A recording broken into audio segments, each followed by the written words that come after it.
इसके बावजूद Donald Trump कुछ भी हासिल नहीं कर सके, क्योंकि समझौते के तहत ईरान ने अपने संवर्धित यूरेनियम को न तो नष्ट करने की बात मानी है, न ही वो किसी और देश को ये देगा।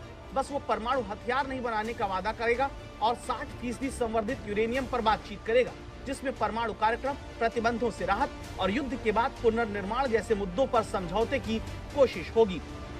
ये वही डोनाल्ड ट्रंप हैं जो 3 साल पहले तक अमेरिकी नागरिकों की रिहाई के बदले ईरान को $6 बिलियन की डील करने के लिए बाइडेन की आलोचना करते नहीं थकते थे, लेकिन खुद युद्ध रुकवाने के लिए बुरी तरह से झुक गए।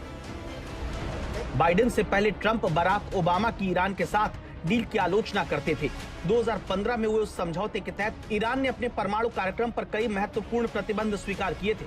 उसे अपने संवर्धित यूरेनियम के भंडार को 300 किलोग्राम से कम तक सीमित करना था और यूरेनियम संवर्धन का स्तर 3.67% तक रखना था।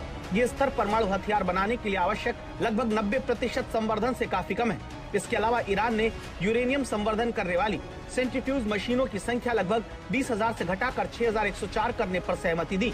इस डील के तहत अमेरिका ने ईरान को 16,000 करोड़ रुपए दिए थे, लेकिन आज ईरान के पास 440 किलोग्राम संवर्धित यूरेनियम होने के बावजूद ट्रंप उसे बातचीत से पहले ही 2,27,000 करोड़ रुपए देने जा रहा है।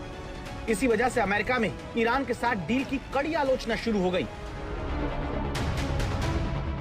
अमेरिका की हालत ऐसी हो गई कि वो इस युद्ध से भागने के लिए हाथ पैर मार रहा था, जैसे कोई डूबता हुआ आदमी मारता है। डोनाल्ड ट्रंप युद्ध खत्म करने और नुकसान कम करने के लिए बेताब थे। आखिरकार शायद उन्होंने गैस की बढ़ती कीमतों और अमेरिका में होने वाले मध्यावधि चुनावों को ध्यान में रखते हुए ईरान की ज्यादातर मांगे मान ली, जिसकी वजह से डोनाल्ड ट्रंप से ज्यादा अमेरिका की साख को भारी नुकसान पहुंचा है। वहीं पश्चिम एशिया में ईरान एक शक्ति के रूप में उभरने में कामयाब हुआ है।